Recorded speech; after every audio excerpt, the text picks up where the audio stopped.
প্রায় 2 বছর পর হঠাৎ করে তনয়া আর অঙ্ক টিচার মানে আয়াতকে দেখল। দেখে পুরো হা হয়ে গেল। কখনো ভাবিনি কলেজে উঠে প্রথম দিন প্রথম ক্লাসে এভাবে আয়াত স্যারকে দেখতে পাবে। তনয়া এবার ইন্টার প্রথম বর্ষে। আয়াতকে দেখার সাথে সাথে তনয়ার হাতটা নিজের বাম গালে চলে গেল। 2 বছর আগে জ্বরের দাগ বা ব্যথা কোনোটাই এখন নেই, কিন্তু মনের মধ্যে জ্বরের দাগ বা ব্যথা ঠিকই রয়ে গেছে। কিছুটা লজ্জা, কিছুটা ভয়ের ব্যথা। তাই নিজের অজান্তেই হাতটা গালে চলে গেল। আয়াতও যে তনয়াকে দেখে খুব কম অবাক হয়েছে তা কিন্তু না। তনয়ার মতো আয়াতের চোখে মুখেও বিস্ময়। আয়াতের 2 বছর আগের ঘটনা মনে পড়ে গেল। আয়াত কখনোই ভাবেনি তনয়াকে আবার দেখতে পাবে। কয়েক মাস আগে আয়াতে কলেজে জয়েন করেছে অঙ্ক টিচার হিসেবে। আয়াত তনয়ার দিকে তাকিয়ে দেখে পাগলি মেয়েটা নিজের গালে হাত দিয়ে রেখেছে। সেটা দেখে আয়াত নিজের অজান্তেই হেসে ফেলল। তনয়া আয়াতের হাসিটা দেখে বুঝতে বাকি রইল না আয়াত কেন হাসছে। তবুও তনয়া এক ধ্যানে আয়াতের দিকে তাকিয়ে রইল। আয়াত সবার সাথে কথা বলতে বলতে তনয়ার কাছে এসে বলল, কি ব্যাপার, তুমি গালে হাত দিয়ে আছো কেন? মানে? কি বললা ঠিক শুনি নাই, জোরে বলো। কিছু না স্যার। তাহলে গালে হাত দিয়ে আছো কেন? দাঁতে ব্যথা করছে নাকি? না স্যার, এমনিতেই গালে চুলকাচ্ছিল। ও, তো এবার পড়ায় মনোনিবেশ করি। সো স্টুডেন্ট, আজ আপনাদের কলেজে প্রথম ক্লাস। কলেজের প্রথম দিন খুব সুন্দর হওয়া চাই, কারণ এই দিনটা সারা জীবন মনের পাতায় স্মৃতি হয়ে রেখে যায়। অবশ্য অনেকের শকিং বিষয় হয়েও মনের পাতায় স্মৃতি হয়ে রয়ে যায়। তনয়া বুঝতে পারছে কথাটা আয়াত ওকে খোঁচা দিয়ে বলেছে, তাই মনে মনে বলছে, বেটা বজ্জাতের হাড্ডি, কাটা গায়ে নুনের ছিটা দিচ্ছিস। কই বাত নেই, আমিও সুযোগ পাবো, তখন কড়ায় গন্ডায় বুঝিয়ে দিব তনয়া কি জিনিস। এখন আছি তো দুজন একই কলেজে। কলেজ লাইফ মানেই মজা, হই হুল্লোড়, কিন্তু সাথে সাথে পড়াশোনাও করতে হবে কিন্তু। আর আমার পরিচয়টা তো পেয়ে গেছেন, আমি আয়াত, আপনাদের ম্যাথ টিচার। আজ তো প্রথম ক্লাস, তাই বেশি বকবক করব না, কারণ আমি জানি এটা আপনাদের অসহ্য লাগবে। আরে, আমার নিজেরই তো টিচারদের বকবক শুনতে ইচ্ছা করে না, তো আপনাদের কি বলবো? আয়াতের কথায় ক্লাসের সবাই হেসে দিল। এর মধ্যে একজন ছাত্র বলল, স্যার, কিছু মনে না করলে একটা কথা বলি। হ্যাঁ বলো, কিন্তু তার আগে তোমার নাম বলো। ফাহাদ। ওকে ফাহাদ, বলো কি বলবে। স্যার, আপনাকে দেখে টিচার মনে হয় না, আচ্ছা, তো কি মনে হয়? স্টুডেন্টের মতো লাগে। আসলে আমি প্রফেশনাল টিচার না, আমি এবার মাস্টার্স করতেছি। তাহলে শিক্ষকতা কেন? আসলে আমার এটা ভালো লাগে। এটা তো একটা প্রাইভেট কলেজ, আর কলেজের প্রিন্সিপাল আমার আঙ্কেল। তিনি বললেন যে যাতে কলেজে এসে প্র্যাকটিস করি, এতে আমার পিছনের পড়াটা চর্চা থাকবে, নিজের সময়ও কাটবে। কুল স্যার। তা কতদিন প্র্যাকটিস করবেন স্যার? এই বছর 2, গল্প আর ইন্ট্রোডাকশন তো অনেক হলো, এখন একটু পড়াশোনা করি। তারপর আয়াত সামান্য কিছু পড়ালো। পুরো ক্লাসে তনয়া বারবার আয়াতের দিকে তাকালো। যখন আয়াতের চোখে চোখ পড়তো, চোখ নামিয়ে নিত। কলেজ ছুটি আজ তাড়াতাড়ি হলো, তাই তনয়া তাড়াতাড়ি বাড়ি চলে গেল। বাড়ি গিয়ে তনয়া সোজা নিজের রুমে গিয়ে শুয়ে পড়ল। তনয়া শুয়ে শুয়ে ভাবছে ঠিক কিভাবে কি পৃথিবীটা সত্যিই গোল। এখানে হারিয়ে যেতে চাইলে ঘুরে ফিরে ঠিক একই জায়গায় চলে আসতে হয়। কখনো ভাবিনি আয়াত স্যারের সাথে আবার দেখা হবে। যদিও চাইলে দেখা করতে পারা যেত, কিন্তু আমি নিজে থেকেই তা চাইনি। তাকে দেখলে ভয়ের থেকে বেশি লজ্জা লাগে। যে আজব কাণ্ড করেছিলাম তাতে লজ্জা হবারই তো কথা। চলুন ঘুরে আসি 2 বছর আগে। তখন তনয়া কেবল নবম শ্রেণীতে উঠেছে। বিজ্ঞান বিভাগের ছাত্রী তনয়া, সে কারণে দুটো ম্যাথ, সাধারণ গণিত আর উচ্চতর গণিত। প্রথম প্রথম তনয়া বাকি বন্ধুদের সাথে স্কুলের কোচিংয়ে পড়তো, কিন্তু বাড়ি থেকে স্কুল বেশ দূরে হওয়ায় স্কুলে কোচিং একসাথে সামলাতে খুব কষ্ট হতো। তনয়ার বাবা সেটা খেয়াল করলেন, একমাত্র মেয়ে বলে কথা। তারপর তনয়ার স্কুলের টিচারের কাছে গেল, কিন্তু তিনি বললেন তার সময় হবে না। অবশেষে তনয়ার বাবা তার বন্ধুর ছেলে মানে আয়াতকে বলল যাতে তনয়াকে পড়ায়। আয়াত তখন অনার্স 2য় বর্ষে পড়ে অঙ্ক নিয়ে। আয়াত অঙ্কে ভীষণ ভালো। প্রথমে আয়াত পড়াতে রাজি হয়নি, কারণ আয়াতের অবস্থা খুবই ভালো, প্রাইভেট পড়ানোর কোনো দরকার নাই। কিন্তু তারপর যখন আয়াতের বাবা পড়াতে বললেন, তখন আর না করতে পারলো না। প্রথম যেদিন আয়াত তনয়াকে পড়াতে গেল, তনয়া তো আয়াতকে দেখে পুরো ক্রাশ, কারণ আয়াত দেখতে একেবারে চকলেট বয়। তনয়া হা হয়ে আয়াতের দিকে তাকিয়ে রইল। তুমি কি তনয়া? জি, আসসালামু আলাইকুম। কেমন আছেন স্যার? ওয়ালাইকুম আসসালাম। ভালো, তুমি? খুব ভালো স্যার। আপনাকে দেখে স্যার স্যার লাগে না। আচ্ছা, তাহলে কেমন কেমন লাগে? থাক, বলে মাইন্ড করবেন, বলার দরকার নাই। বলো, মাইন্ড করব না। আপনাকে একদম চকলেট বয় লাগে। আচ্ছা, তাহলে তোমাকেও তো চকলেট গার্ল লাগে, কারণ তুমিও খুব কিউট। আয়াত কথাটা এমনি বলল, কিন্তু তনয়ার মনের মধ্যে তো 1 কেজি লাড্ডু ফুটলো। আচ্ছা, তাহলে পড়া শুরু করি। ওকে। আয়াত সপ্তাহে 3 দিন তনয়াকে পড়াতো। আয়াত যখন তনয়াকে পড়াতো, তখন তনয়া প্রায় আয়াতের দিকে তাকিয়ে থাকতো। আয়াতের চোখে চোখ পড়লে নামিয়ে নিত। ব্যাপারটা আয়াত খেয়াল করলেও তনয়ার ছেলে মানুষের ভেবে ইগনোর করত। কিন্তু তারপরও আয়াতের খুব অস্বস্তি লাগলো। তনয়া অনেক ছেলে মানুষই করত। আয়াত মাঝে মাঝে বকা দিলেও তনয়ার ছেলে মানুষিটা ওর খুব ভালো লাগতো। কিন্তু আয়াত কখনো তনয়াকে সে নজরে দেখেনি। ধীরে ধীরে তনয়ার কিশোরী মনটায় ভালোবাসার একটা ছোট্ট ফুল ফোটে, আর সে ফুলটার নাম দেয় আয়াত।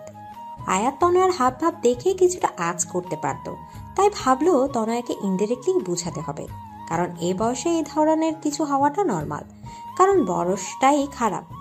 বেশি কিছু বললে ব্যাপারটা উল্টো হয়ে যেতে পারে, তাই অনেক ভেবে চিনতে তনয়াকে বলল। তনয়া, তোমাকে কিছু কথা বলি। হ্যাঁ স্যার, বলেন। জানো তনয়া, মানুষের জীবনের সব থেকে খারাপ বয়স কোনটা? না তো, কোনটা স্যার? 13 থেকে 18 বছর বয়সটা।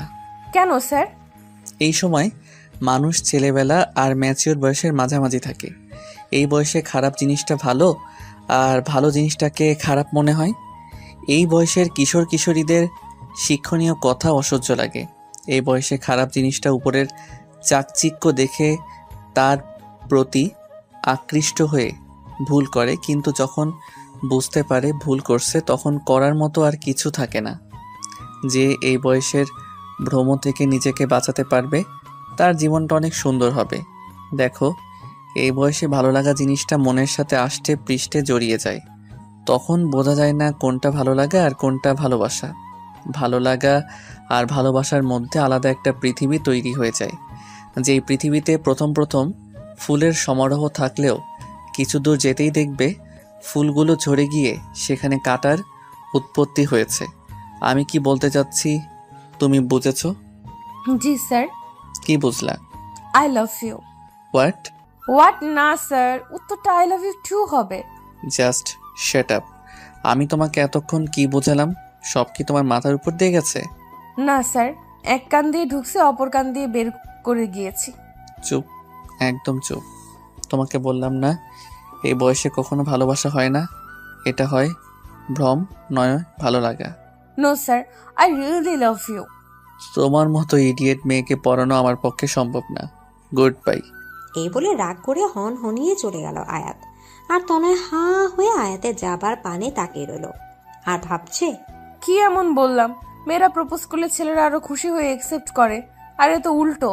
আয়াত যদি বাবাকে বলে দেয় তাহলে তো সর্বনাশ। তাছাড়া সামনের মাসে প্রথম সাময়িক পরীক্ষা, এখন নতুন টিচার কোথায় পাবো? যাক, নিজের ইগো বর্তমানে ব্যাগে রেখে স্যারকে ফোন দিয়ে সরি বলি, দেখি বেটায় ঘাটতারায় মানে কিনা। এভাবে তনয়া আয়াতকে ফোন দিল। প্রথমে কয়েকবার রিং হয়ে কলটা কেটে গেল। তারপর আয়াত বলল, হ্যালো স্যার। হ্যাঁ বলো। Sorry sir. সরি বললে কাজ হবে না, আমি তোমাকে আর পড়াবো না। স্যার, আমি আর কখনো এমন কথা বলবো না, প্লিজ বাবাকে কিচ্ছু বলবেন না। ঠিক আছে। তাহলে কাল থেকে পড়াতে আসছেন? না, তোমার বাবাকে বলবো না, তাই বলে যে তোমাকে পড়াবো তা কিন্তু না। প্লিজ স্যার, সামনের মাসে আমার পরীক্ষা, এখন নতুন টিচার কোথায় পাবো? আর বাবাকেই বা কি বলবো? সেটা মাথার মধ্যে প্রেমের পোকা ঢোকার আগে মনে ছিল না? সরি বললাম তো, আর আপনিই তো বললেন যে এই বয়সে ভুল হয়। তাহলে আপনার কি উচিত না আমার ভুলটা শুধরে দেওয়া? এই মেয়ে, তুমি তো দেখছি আমার কথায় আমাকে ফাঁসিয়ে দিলা। ঠিক আছে, কাল থেকে পড়াতে আসবো, তবে একটা শর্তে। কি শর্ত স্যার? এই ধরনের কোনো দুষ্টুমি বা ফাইজলামি আর কখনো করবে না, ঠিক আছে? ঠিক আছে স্যার। পরের দিন আয়াত আবার নিয়মিত পড়াতে আসতো। তনয় এখন অনেক শান্ত হয়ে গেছে, সে আগের মতো দুষ্টুমি করে না। আয়াত প্রথম প্রথম তাতে খুব খুশি হয়েছিল, কিন্তু ধীরে ধীরে আয়াত ও তনয়ার সেই দুষ্টুমিগুলো মিস করতে লাগলো। কিন্তু সব বুঝতে পেরেও আয়াত তনয়াকে কিছুই বলতো না, ভাবতো সামনের পরীক্ষা, এই মুহূর্তে কিছু বলা মানে ওর ঘাটাকে উস্কে দেয়া, তাই চুপচাপ রইল। তারপর তনয়ার পরীক্ষা শেষ হলো, খুব ভালোভাবে পরীক্ষাগুলো হয়ে গেল। পরীক্ষার পর তনয়া আবার আগের মতো দুষ্টামি করা শুরু করলো, কিন্তু আয়াতকে এখন খুব কম জ্বালায়। একদিন তনয়া ওর কিছু বান্ধবীদের সাথে ঘুরতে পার্কে গেল। সেখানে গিয়ে দেখে আয়াত একটা মেয়ের সাথে বসে কথা বলছে, খুব হাসাহাসি করছে। তনয়া সেটা দেখে রাগে ফুটছিল, ওর বান্ধবীদেরকে বলল সামনে যেতে। তারপর সোজা গিয়ে আয়াতের সামনে দাঁড়ালো, রাগী চোখে আয়াতের দিকে তাকিয়ে আছে। আয়াত তনয়াকে দেখে বলল, আরে তনয়া, তুমি এখানে? উনি কে? আমার বন্ধু লিমা। বন্ধু নাকি অন্য কিছু? তা দিয়ে তোমার কি দরকার? তনয়া কোনো কথা না বলেই আয়াতের গালে একটা কিস করে বসলো। কারণ আই স্টিল লাভ ইউ। উপস্থিত ঘটনায় আয়াত আর লিমা হতভম্ব হয়ে গেল। আয়াতের ভীষণ রাগ উঠে গেল। তারপর একটা শব্দ হলো ঠাস। হাত তনয়া নিজের গালে হাত দিয়ে আছে। এই মেয়ে, তোমাকে কথা বললে বোঝো না নাকি? তোমাকে এত বোঝানোর পরও বোঝো না? আর শোনো, তোমাকে আমি ভালোবাসি না, কারণ আমি লিমাকে ভালোবাসি। আর হ্যাঁ, ও আমার বন্ধু না, গার্লফ্রেন্ড। আর কখনো তোমাকে পড়াবো না, যাও বাড়ি যাও। ধমক দিয়ে পাঠিয়ে দিল। তনয়া আয়াতের কথাগুলো শুনে কান্না করে দিল। টপ টপ করে ওর চোখ থেকে জল পড়ছে। তারপর গাল চেপে ফুপিয়ে ফুপিয়ে বলল, ভালোবাসেন না ঠিক আছে, তাই বলে চর মারলেন কেন? আমার গালটা যে লাল হয়ে গেল, খুব ব্যথাও করছে। তনয়ার কথা শুনে আয়াতের খুব হাসি পাচ্ছে, কিন্তু এখন হেসে দিলে সব উল্টো হয়ে যাবে, তাই অনেক কষ্টে আয়াত হাসিটা আটকালো। তনয়া কাঁদতে কাঁদতে চলে গেল, আর আয়াত ওর যাবার পানে কতক্ষণ তাকিয়ে থেকে বাড়ি ফিরে গেল।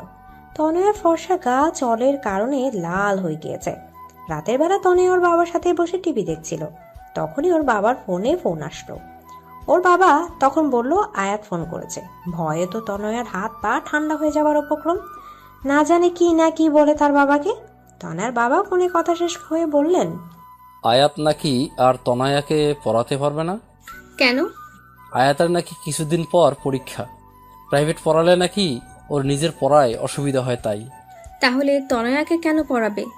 আয়াত নতুন টিচার ঠিক করে দিয়েছে, কলেজের টিচার, বয়স্ক একজন টিচার। বেটা বজ্জাত, আমাকে এখন বয়স্ক টিচারের হাতে দেওয়া হচ্ছে?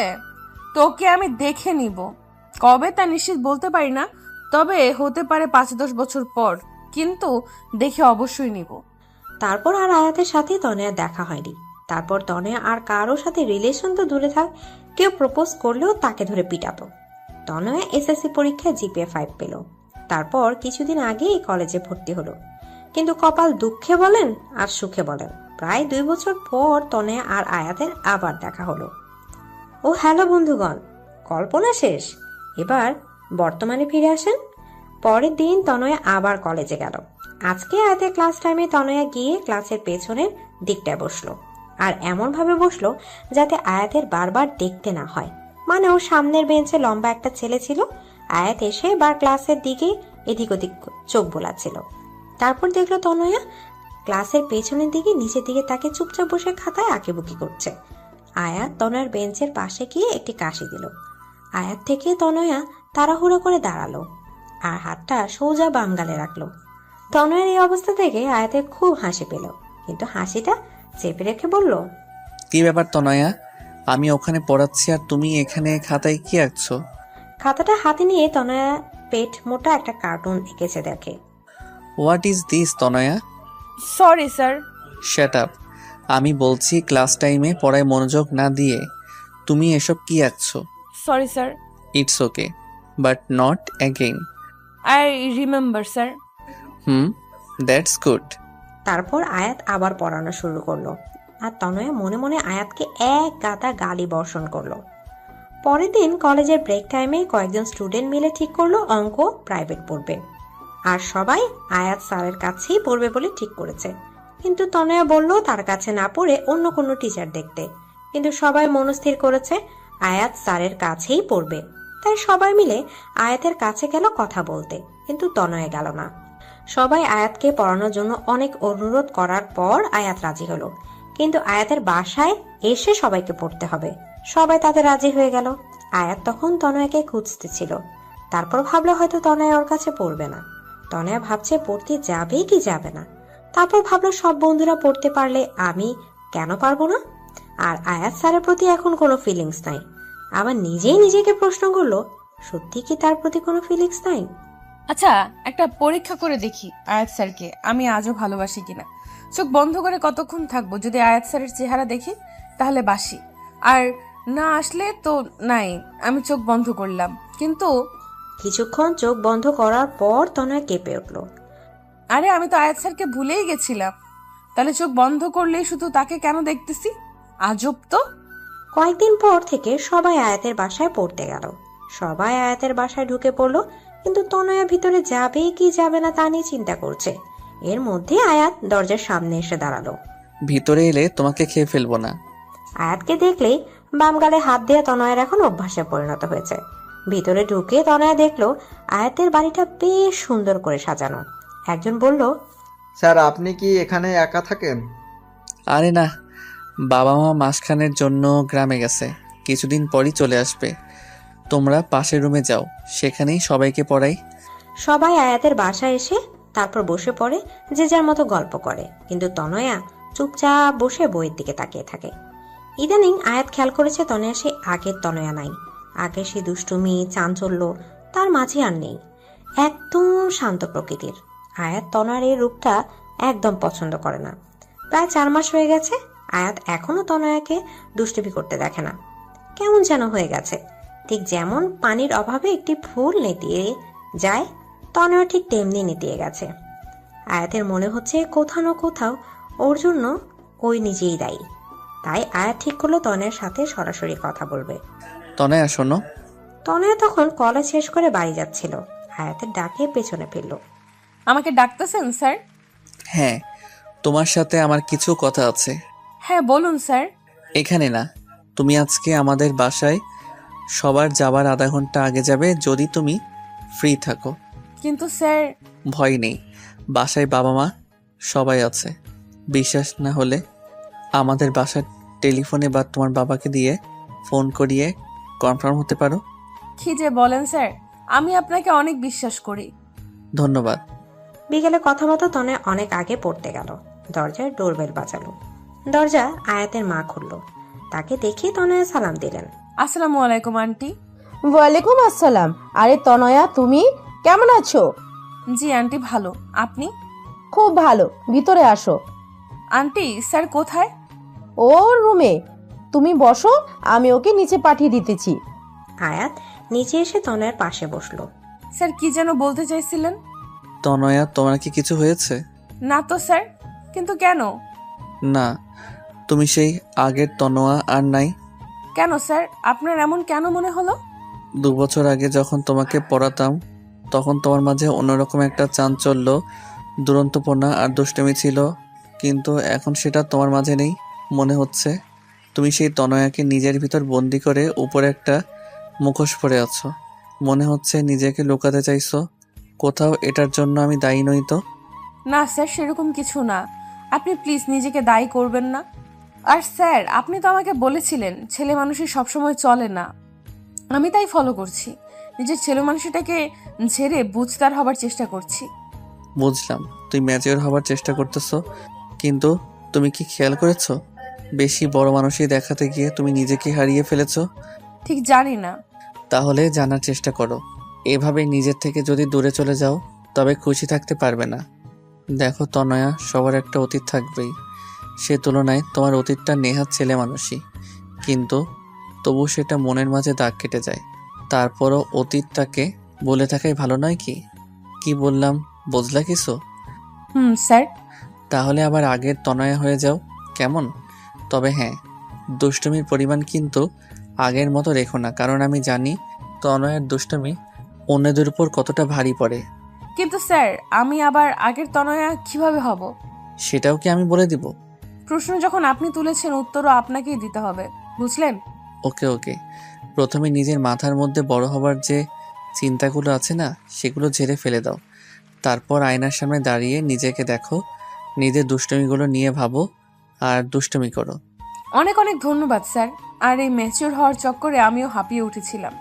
যাক বাবা, হাঁপ ছেড়ে বাঁচলাম। এর মধ্যে আয়াতের মা নাস্তা নিয়ে আসলেন। আন্টি, এগুলোর কি দরকার ছিল? চুপ, একদম চুপ। এতদিন ধরে আমাদের বাসায় পড়তে আসিস, অথচ তোর এতটুকু যত্ন করতে পারি না। আসলে এতগুলো ছেলে মেয়ের মধ্যে তোকে আলাদা করে দেখলে ওদের খারাপ লাগতে পারে, তাই। কিন্তু শত হলেও তুই তো নিজেদের মেয়ে। মানে? মানে তুই আয়াতের বাবার বন্ধুর মেয়ে। তোর বাবার সাথে কত বছরের পরিচয়। আর তোর বাবা মা তো প্রায় আমাদের বাসায় আসে, কিন্তু তোকে কখনো নিয়ে আসেনি। সব সময় কোনো না কোনো বাহানা বানিয়ে দিত। নে, এবার চুপচাপ খাওয়া দাও। তনয়া দেখলো 2 বাটি আইসক্রিম, বাকিগুলো রেখে সেটাই নিল। আয়াত আইসক্রিমের অন্য বাটিটা নিতে যাবে, এর মধ্যে তনয়া বলল, একদম হাত দিবেন না। কেন? ওখানে বাকি যে খাবার রাখা আছে সেটা খান, আমার আইসক্রিমের দিকে একদম নজর দিবেন না। আন্টি ওটা আমাকে দিয়েছে। 2 বাটি সব একা খাবে? হ্যাঁ তো, 10 বাটি আইসক্রিমও আমার কিচ্ছু হবে না। যান আন্টির কাছে গিয়ে চেয়ে খান। হায়াত মুচকে এসে দেখলো পাগলি মেয়েটা বাচ্চাদের মতো আইসক্রিম খাচ্ছে, কিন্তু চোখ বন্ধ করে। তার মানে দুষ্টুমির শুরুটা আমাকে দিয়ে করলে? তারপর পড়াশোনা শেষ করে তনয়া বাড়ি গিয়ে আয়নার সামনে দাঁড়িয়ে বলল, কোন অতীতটা ভুলবো? পাশের বাসার টিয়াকে যে চুলকানির ওষুধ লাগিয়ে নাচিয়েছিলাম, নাকি ক্লাসের স্যারের বেঞ্চের নিচে চুইংগাম রেখে দিয়েছিলাম, নাকি পাশের বাসার আন্টির গাছের ফুল চুরির বিষয়টা? আরো অনেক আছে, ভাল লাগে না। কাল আবার স্যারকে জিজ্ঞেস করতে হবে। পরের দিন আবার আয়াতদের বাসায় গেল, কিন্তু আজ এখনো কেউ পড়তে আসেনি। কেন? ডোরবেল বাজালে আয়াত দরজা খুললো। তুমি আজ পড়তে আসলা কেন? কেন স্যার? আরে আমি তো তিন্নিকে ফোন করে বলেছি আজকে পড়াবো না, সবাইকে জানিয়ে দিতে। ও, তাহলে মনে হয় আমাকে জানাতে ভুলে গেছে। কেন পড়াবেন না? আসলে মায়ের শরীরটা একটু খারাপ, তাই। ও, তা আমি কি আন্টিকে দেখতে পারি? হ্যাঁ অবশ্যই, ভিতরে আসো। তনয় ভেতরে গিয়ে আয়াতের মায়ের সাথে দেখা করে, তার অবস্থার কথা জানতে চাইলো। তারপর আয়াতকে বলল, স্যার, একটু কনফিউশন ছিল। হ্যাঁ বলো। শোনেন আন্টি, স্যার আমাকে কিছু অতীত ভুলে যেতে বলেছে, কিন্তু আমি ঠিক ভেবে পাচ্ছি না কোনটা ভুলবো আর কোনটা মনে রাখবো। তা অতীতগুলো কি আমাদের বলা যাবে? কেন বলা যাবে না? অবশ্যই। তারপর তনয় শুরু করলো তার সকল দুষ্টামির কাহিনী। শুরু করেছে তো করেছে, শেষ হবার নামই নেই। আর এদিকে আয়াত আর ওর মা তনয়া দুষ্টমির কথা শুনে হাসতে হাসতে অবস্থা 12টা। তনয়া, এইসব কাজ তুমি করছো? হ্যাঁ আন্টি, আরো আছে, কিন্তু ঠিক মনে পড়ছে না। কিন্তু এর মধ্যে থেকে কোনটা ভুলবো আর কোনটা মনে রাখবো তাই নিয়ে কনফিউজড আছি। একটাও ভুলতে হবে না। আরে আপনি তো অতীত ভুলতে বললেন। ভুল হয়েছে আমার। আমি ভুলে গেছিলাম যে তুমি তনয়া। তুমি সব সময় আমার অস্ত্র আমার উপরই প্রয়োগ করো। তোর মতো মেয়ে থাকলে তাদের ঘর সবসময় খুশিময় থাকবে। রিয়েলি আন্টি, এখন কেমন লাগছে আপনার? হ্যাঁ সত্যি, যা অসুস্থ ছিলাম তোর কথায় ঠিক হয়ে গিয়েছি। আর আমার এখন খুব ভালো লাগছে। আন্টি আমি এখন উঠি তাহলে, নিজের খেয়াল রাখবেন। By aunty. আয়াত তনয়াকে দরজা পর্যন্ত এগিয়ে দিয়ে আবার ডাক দিল, তনয়া শোনো। জি স্যার। তুমি কালকে বলেছিলে তুমি আমাকে বিশ্বাস করো, কিন্তু সে বিশ্বাসের ভিত্তি বা কারণটা জানতে পারি?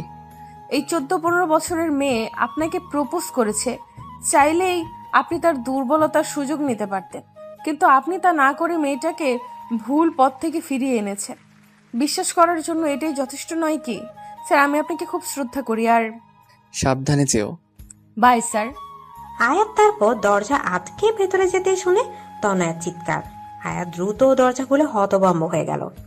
আয়াত দরজা খুলে দেখে তনয়া সিঁড়িতে উপর আধা শোয়া হয়ে আধা বসা অবস্থায় আছে। আয়াত প্রথমে ভাবলো তনয়া হয়তো দুষ্টামি করছে, কারণ এই ধরনের দুষ্টুমি তনয়া এর আগেও কয়েকবার করেছিল। তাই বলল, তনয়া এবার আর আমাকে বোকা বানাতে পারবে না, ওঠো বলছি। তনয়া, তনয়া, তনয়া। কয়েকবার ডাক দিল, কিন্তু তনয়ার কোনো সাড়া শব্দ পেল না। তাই গিয়ে তনয়ার কাঁধে হাত রাখলো, আর সাথে সাথে তনয়া মাটিতে গড়িয়ে পড়ল। আয়াত হতভম্ব হয়ে গেল, কারণ তনয়ার কপালে রক্ত। দেয়ালের দিকে তাকিয়ে দেখে দেয়ালেও খানিকটা রক্ত লেগে আছে। সিঁড়িতে অনেক পানি পড়ে আছে, মনে হয় তনয়া পানিতে স্লিপ করে পড়ে গেছে। মেয়েটার মাথা ফেটে গেছে, কি যে করবে সে। আয়াত ভাবছে। আয়াত তনয়াকে কোলে তুলবে কি তুলবে না এটা নিয়ে অস্বস্তি বোধ করছে। তারপর ভাবলো ওসব পরে ভাববো, আগে মেয়েটাকে ভিতরে নিয়ে যাই। আয়াত তনয়াকে কোলে তুলে বলল, আরে মেয়েটাকে দেখতে তো অনেক শুকনা, কিন্তু ওজন কম করে হলেও 42 হবে। আয়াত তনয়াকে নিয়ে ওর মায়ের রুমে শোয়ালো। আরে কি হয়েছে ওর? মা মনে হয় সিঁড়ি দিয়ে স্লিপ করে পড়ে গেছে। দেখো না, মেয়েটার মাথা ফেটে গেছে। তাড়াতাড়ি ডাক্তারকে ফোন কর। হ্যাঁ মা, করছি, কিন্তু তুমি ব্যস্ত হয়ে নিজের শরীর খারাপ করো না। আয়াত ডাক্তারকে ফোন করে তনয়ার মাথার রক্ত মুছে কিছুটা অ্যান্টিবায়োটিক ক্রিম লাগিয়ে দিল, যাতে তাৎক্ষণিকভাবে রক্তটা থেমে যায়। তারপর তনয়ার বাবা মাকে ফোন করে আসতে বলল। তনয়া তখনও অজ্ঞান। ওদের ফোন করার পর আয়াত তনয়ার চোখে মুখে পানির ঝাপটা দিল। তনয়া চোখ খুলে দেখে আয়াত আর আয়াতের মা ওর সামনে বসে আছে। এই মেয়ে পড়ে গেলা কিভাবে? কোন বেয়াক্কল যেন সিঁড়িতে পানি ফেলেছে। দেখেছি, কিন্তু কে সেটা জানি না। তাহলে তাড়াতাড়ি জানেন, তার অবস্থা আমি 12টা বাজাবো। মাথাটা প্রচন্ড ব্যথা করতেছে। আর কোথাও ব্যথা পাইছো? হ্যাঁ, পায়ে খুব ব্যথা করছে, মনে হয় মুচকে গেছে। আয়াত তনয়ার পা হাত দিয়ে দেখছে। স্যার কি করছেন? প্লিজ পায়ে হাত দিবেন না, আপনি আমার শিক্ষক। চুপ, একদম চুপ। কপাল ভালো ভাঙেনি, তবে মচকে গেছে। ডাক্তার এখনই চলে আসবে। কিছুক্ষণ পর ডাক্তার আর তনয়ার বাবা মা একসাথে এলো। ডাক্তার তনয়ার মাথায় ভালো করে ব্যান্ডেজ করে দিল, পায়ে লিকোপ্লাস্টার পেঁচিয়ে দিল, তারপর একটা ইনজেকশন বের করলো। না, চুপ চুপ, কানের পোকা বের করে দিল। আমি একদম ইনজেকশন দিব না। অত বড় সূচ আমার গায়ে ফুটাবে, নো চান্স। ঠিক আছে, দেওয়ার দরকার নাই। আচ্ছা তনয়, একটা কথা বলো তো, তোমার তো অনেক রকমের ফুল গাছ ছিল, এখন কি আছে নাকি? স্যার আপনার মনে আছে? কেন মনে থাকবে না? অনেক সুন্দর তোমার বাগানটা। এখন তো আগের থেকেও বেশি ফুল আছে। জানেন স্যার, 12 রকমের ক্যাকটাস গাছ আছে আমার। আচ্ছা, তা আমাকে কিছু ফুল গাছ দিবা? হ্যাঁ অবশ্যই স্যার। ডাক্তার হয়েছে? ডাক্তার বলে। তনয়া তাকে দেখে ডাক্তার ইনজেকশন দেওয়া শেষ। তনয়া বুঝলো আয়াত কেন ফুল গাছের প্রসঙ্গ তুলেছে। স্যার আপনি খুব বাজে। আমি জানি। ডাক্তার তারপর তনয়ার বাবা মা আয়াতের বাবা মায়ের সাথে কথা বলতে থাকে, আর আয়াত আর তনয় অনেক কথা বলল। তনয় দুষ্টুমি পড়া কথাগুলো শুনে আয়াত মুগ্ধ নয়নে তনয়ার দিকে তাকিয়ে থাকে। তনয়ার চোখে চোখ পড়লে আবার চোখ সরিয়ে নিত। এদিকে সন্ধ্যা পেরিয়ে গেল। আমাদের যে এখন উঠতে হবে। আরে থাক না আজকে। না রে, পরে একদিন। আজকে তনয়ের এই অবস্থা, তাই বাড়ি যাওয়াটাই বেটার। তাহলে আজকে উঠি।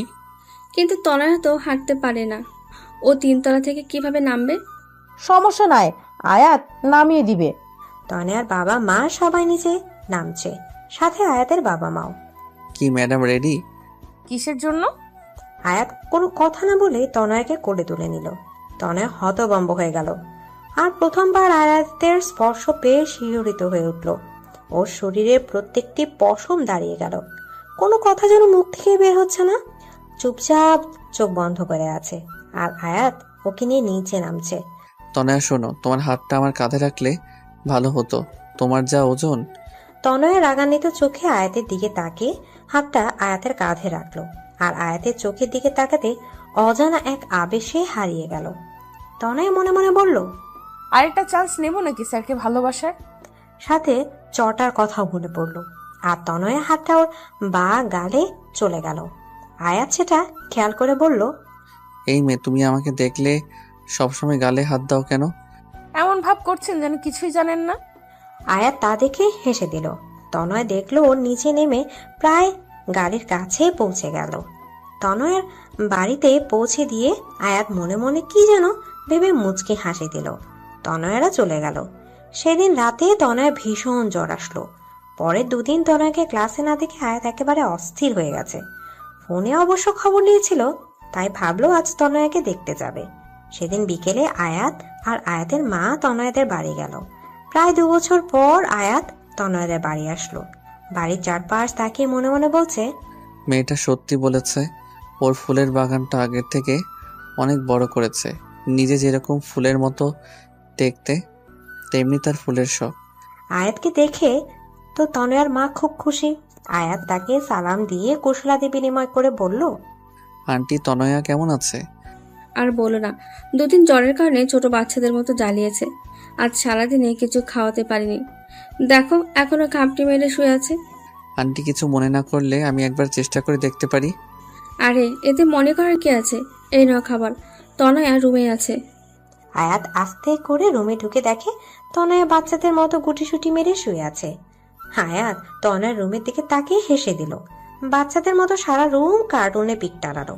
টম এন্ড জেরি থেকে শুরু করে রাপানজেল সবার পিক আছে। তনয়া, তনয়া, স্যার আপনি কেমন আছেন?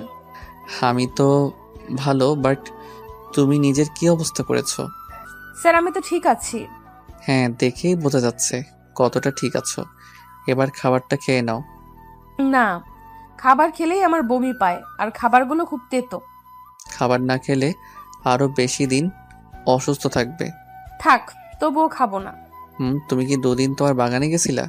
না তো, কেন? আন্টি বলল তোমার অনেকগুলো গাছ চুরি হয়ে গেছে। কি? তাই তো বলি, খেয়ে তাড়াতাড়ি সুস্থ হয়ে গাছের খেয়াল রাখো। দিন তাড়াতাড়ি খাই, আমার গাছ। বলে মুখ ভার করে খাচ্ছে। আয়াত সেটা দেখে মুখ টিপে টিপে হাসছে। তনয়া আয়াতের মায়ের সাথে অনেকক্ষণ গল্প করলো। কিছুক্ষণ পর তারা চলে গেলেন। তনয়া সুস্থ হতে প্রায় 10 দিন সময় লাগলো। এই 10 দিন আয়াত ক্লাসে তেমন কোনো মনোযোগ দিতে পারলো না। তনয়াকে খুব মিস করছে, কিন্তু কেন সেটা সে নিজেও ভেবে পাচ্ছিল না। তনয়া এখন নিয়মিত কলেজে আসে। দিন চলে যাচ্ছে আর তনয়া আর আয়াতের সম্পর্কটা আগের থেকে অনেকটা কাছে এসেছে। খুব ভালো বন্ধু ভাব হয়ে গেছে দুজনার। তারপর তনয়ার প্রথম বর্ষের ফাইনাল পরীক্ষা শুরু হয়ে গেল, আর পরীক্ষা খুব ভালোভাবে হলো। একদিন তনয়া বন্ধুদের সাথে একটি রেস্টুরেন্টে গেল। সেখানে আয়াতের জিএফ লিমাকে দেখলো কার সাথে যেন কথা বলছে। তনয়া লিমাকে প্রথম দেখে চিনে ফেললো। তারপর মনে মনে বলছে, কি করে ভুলবো এই শয়তান্নিটাকে? আমার অঙ্ক স্যারকে আমার কাছ থেকে চুরি করে নিয়ে গেল, চুন্নি কোথাকার। কিন্তু চুন্নিটার সাথে কে? আয়াত স্যারের মতোই তো লাগছে না। যাই একটু দেখে আসি, জ্বালিয়েও আসি। তোরা খাবার অর্ডার দে, আমি এক্ষুনি আসতেছি। তনয়া লিমার সামনে গিয়ে দাঁড়িয়ে বলল, হাই লিমা আপু। হাই, আমাকে চিনতে পেরেছেন? তুমি তনয়া না? জি আপু, কেমন আছেন? ভালো, তুমি? জি ভালো। তারপর তনয়া লিমার পাশে বসা লোক দিকে তাকালো। না, এ তো আয়াত স্যার নয়। তাহলে কে? একবার জানতে চাইবো? না থাক, যদি কিছু মনে করে, আবার জিজ্ঞেস না করলে যে কনফিউশন থেকে যাবে। কি করি? তা এখানে কি করতে? বন্ধুদের সাথে। আচ্ছা আপু, আপনার সাথে এ কে? ইনি আমার। কথাটা বলতে যাবে এর মধ্যে লিমাকে কে যেন ফোন দিল। লিমা ফোনটা রিসিভ করেই বলল, হ্যাঁ আয়াত বল। আর কথা বলতে বলতে একটু দূরে চলে গেল। তনয়া বুঝলো ফোনটা আয়াত করেছে, তাই কিছু না বলে মন খারাপ করে বন্ধুদের কাছে এসে বসলো। মা ফোন করেছিল, এখনই বাসায় যেতে বললো। তোরা আড্ডা দে, আমি পরে একদিন তোদের সাথে আড্ডা দিব। রেস্টুরেন্ট থেকে বের হয়ে রিক্সা না নিয়ে সোজা হাঁটা ধরলো। আজ কেন যেন তনুর খুব কষ্ট হচ্ছে, মনে হচ্ছে বুকটা ফেটে যাবে, ভীষণ কান্না পাচ্ছে। কেন আমি আয়াত স্যারকে ভালোবাসলাম, আর কেনই বা এত কষ্ট হচ্ছে? এদিকে লিমার ফোনে কথা বলা শেষ হলে তনয়াকে খুঁজতে খুঁজতে ওর বন্ধুদের কাছে গিয়ে তনয়ার কথা জানতে চাইলো। তারপর ওকে না পেয়ে নেহার কাছ থেকে তনয়ার ফোন নাম্বার নেয় এবং লিমারটা নেহার কাছে দিয়ে আসে আর বলে অবশ্যই যেন ফোন করে। এদিকে তনয়া হাঁটতে হাঁটতে প্রায় বাড়ির কাছে চলে আসে। ওদের বাড়ি থেকে কিছু দূরে ছোট্ট একটা পার্ক, আর সেই পার্কে যেখানে দাঁড়িয়ে আয়াতকে চর মেরেছিল। এখানে বিকেলে অনেক ব্যায়াম করে, কেউ গল্প গুজব করে। তনয়া পার্কে ঢুকে নদীর ধারে একটি বেঞ্চে বসলো। কেন যেন খুব কান্না পাচ্ছে, আর মনে মনে নিজে নিজে বলছে, স্যারের কাছে আমার ভালোবাসাটা নেহা ছেলে মানুষই ছাড়া আর কিছুই না। কিন্তু আমার কাছে কেন সেটা মনে হয় না? আমার ছেলে মানুষই মনের মধ্যে যে ছোট্ট একটা ভালোবাসার মতো হৃদয় আছে, সেটা কি স্যার দেখতে পায় না, নাকি বুঝতে পারে না? পারবেই বা কি করে? স্যার তো আমায় না, লিমাকে ভালোবাসে। এদিকে তনয়ার ফোনটা বেজেই চলেছে। ফোনে অচেনা নাম্বার দেখে রিসিভ করলো না, কিন্তু বারবার রিং হচ্ছে বলে তাই একবার রিসিভ করলো। এপাশ থেকে বলল, হ্যালো তনয়া, আমি লিমা। বলুন আপু। তনয়া তুমি কোথায়? পার্কে বসে আছি। কোন পার্কে? যে পার্কে বসে আপনার বয়ফ্রেন্ড আমাকে চড় মেরেছিল। ওখানেই বসো, আমি 10 মিনিটের মধ্যে আসছি। তনয় কিছু বলার আগে ফোনটা কেটে গেল। কিছুক্ষণের মধ্যেই লিমা চলে আসলো। হ্যাঁ আপু বলেন, কি বলবেন? তুমি কিছু না বলে চলে আসলা কেন? এমনিতেই ভালো লাগতেছিল না আপু। ভালো লাগতেছিল না নাকি আয়াত আমাকে ফোন করেছিল তাই? তেমন কিছু না। সুইটহার্ট, তোমার বয়সটা আমিও পেরিয়ে এসেছি, সো আমার কাছে লুকিয়ে লাভ নাই ডিয়ার। আচ্ছা, তুমি তখন জানতে চাইলে না আমার পাশের লোকটিকে? He is my husband. তাহলে আয়াত স্যার যে সেদিন বলল? ওটা আয়াত সেদিন তোমাকে শোনানোর জন্য বলেছিল, যাতে তুমি পাগলামি না করো। তাহলে তার সাথে আপনার কি সম্পর্ক? আয়াত আমার খালাতো ভাই। আমরা দুজন একই বয়সী, এক ক্লাসে পড়ি, যার কারণে আমরা খুব ভালো বন্ধু। শুধু বন্ধু, অন্য কিছু না, বুঝলা পাগলি মেয়ে? তাহলে আয়াত স্যার সেদিন মিথ্যা কথা কেন বলল? সেটা ঠিক। সেদিন তুমি যাবার পর আমি আয়াতকে একই প্রশ্ন করেছিলাম, আর ও বলেছিল ওর একটা অনেক বড় সমস্যা আছে, যার কারণে চাইলেও ও তোমার সাথে রিলেশনে জড়াতে পারবে না। কিন্তু একটা বিষয় কি জানো, যখনই আয়াতের সাথে কথা বলি, আয়াত যদি 10টা কথা বলে, তার 9টা কথায় তোমাকে নিয়ে বলে। তনয়া, এরকম ওরকম সেরকম আরো কত কথা। মনে হয় যেন তুমিও নিঃশ্বাসের সাথে মিশে গেছো। তাহলে আমাকে বলে না কেন? সেদিন আমি আয়াতকে বললাম যে আয়াত, তোর প্রত্যেকটা কথাই আমি তনয়ার জন্য গভীর ভালোবাসা অনুভব করি, আর যতদূর জানি তনয়াও তোকে পাগলের মতো ভালোবাসে। তাহলে তুই মেয়েটাকে বলে দে, মেয়েটাকে আর কষ্ট দিস না। আয়াত তখন কি বলল জানো? আয়াত বলল, সেটা সম্ভব না রে লিমু, তাহলে সব সম্পর্কগুলো অগোছালো হয়ে যাবে। আমি একটা সম্পর্কের জন্য অন্য কোনো ভাঙতে পারবো না। হ্যাঁ, আমি তনয়াকে। তারপর আর কিছু বলেনি। আমার জন্য কেন অন্য সম্পর্ক ভেঙে যাবে? আমি কি এতটা খারাপ? আর তার কি এমন সমস্যা যার কারণে আমার সাথে এমন করছে? সেটা আমি জানি না রে, অনেক জানার চেষ্টা করেছি, কিন্তু সববারই ব্যর্থ হয়েছি। এখন তুমি চেষ্টা করে দেখতে পারো। তনয়া অঝরে কাঁদছে। এই পাগলি মেয়ে, প্লিজ কেঁদো না। দেখো, আমি তোমাকে এই কথাগুলো আগে বলতে পারতাম, কিন্তু তুমি তখন খুব ছোট ছিলা। আর তারপর আমার বিয়ে হয়ে যায়। বিয়ের পর আমি চট্টগ্রাম ছিলাম, তখন চেয়েও তোমার সাথে যোগাযোগ করতে পারিনি। সরি আপু। কেন? আয়াত স্যারের গার্লফ্রেন্ড ভেবে তোমাকে মনে মনে অনেক বকা দিয়েছিলাম। পাগলি মেয়ে, ইটস ওকে। আচ্ছা শোন, তুমি এসব নিয়ে চিন্তা করো না। দেখবে আল্লাহ চাইলে তুমি তোমার অঙ্কের টিচারকে পেয়ে যাবে। আল্লাহ যদি না চায়? তাহলে পাবে না। লিমার কথা শুনে তনয় ভ্যা ভ্যা করে বাচ্চাদের মতো কেটে ফেলল। প্লিজ এভাবে কেঁদো না। আয়াত কিন্তু ছিসকাতুনি মেয়েদের একদম পছন্দ করে না। তনয়ের সাথে কান্না থামিয়ে ফেললো আর ফোপাচ্ছে। সেটা দেখে লিমা হেসে বলল, এই পিচ্চি মেয়েটার মনে তার অঙ্ক টিচার মানে আয়াতের জন্য এত ভালোবাসা লুকিয়ে আছে। আচ্ছা শোন, আয়াত 10 মিনিটের মধ্যে এখানে আসবে। কেন? আমি আসতে বলেছি। কেন? তুই সত্যি মাথা মোটা। আমি এখন চলে যাব, তারপর আয়াতকে ফোন করে বলে দেব জরুরি কাজে চলে গেছি, তখন তোরা গল্প করিস। তনয়া লজ্জা পেয়ে মাথা নিচু করে ফেলল। ও বাবা, এই মেয়ে তো লজ্জাও পায়। ধন্যবাদ আপু। শোন, রোজ ফোন করবি আমাকে, ওকে? আর শোন, আমি তোকে যা বললাম আয়াতকে বলবি না। ভালো থাকিস, বাই। তুমিও ভালো থেকো, বাই। লিমা চলে গেল। তার কিছুক্ষণ পর আয়াত আসলো। আয়াত এসে লিমাকে না পেয়ে চলে যাবে এমন সময় দেখলো তনয়া চুপচাপ বসে কাঁদছে। তনয়া, তুমি এখানে? আয়াতকে দেখে তনয়ার আরো বেশি কান্না এসে গেল। তাই কোনো কিছু না ভেবে আয়াতকে জড়িয়ে ধরে কান্না করতে লাগলো। আয়াত কিছুটা অপ্রস্তুত হয়ে গেল ঘটনাটিতে, কিন্তু তনয়ার কান্না দেখে ওর বুকের ভেতর মোচড় দিয়ে উঠল। তারপর বলল, কি হয়েছে তনয়া? কেউ কিছু বলেছে? প্লিজ কিছু বলো। এভাবে কেঁদো না, প্লিজ কিছু বলো। তনয় কিছু বলছে না, শুধু আয়াতকে জড়িয়ে ধরে কান্না করছে। আয়াত ওর মাথায় হাত বুলিয়ে দিচ্ছে আর বলছে, প্লিজ কিছু তো বলো তনয়া। তনয় নিজেকে আয়াতের থেকে ছাড়িয়ে কিছু না বলে কাঁদতে কাঁদতে চলে গেল। আয়াত বোকার মতো যাওয়ার পানে তাকিয়ে রইল। পরে কয়েকবার তনয়ার কাছে এই বিষয়ে আয়াত জানতে চেয়েছে, কিন্তু সবসময় তনয়া ব্যাপারটা এড়িয়ে গেছে।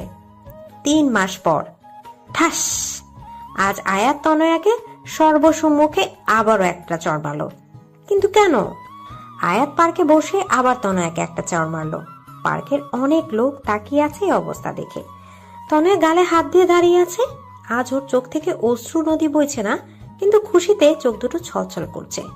আয়াত ওকে চড় মেরে কিছু দূর গিয়ে নিজের হাতে সাজরে একটা আঘাত করলো।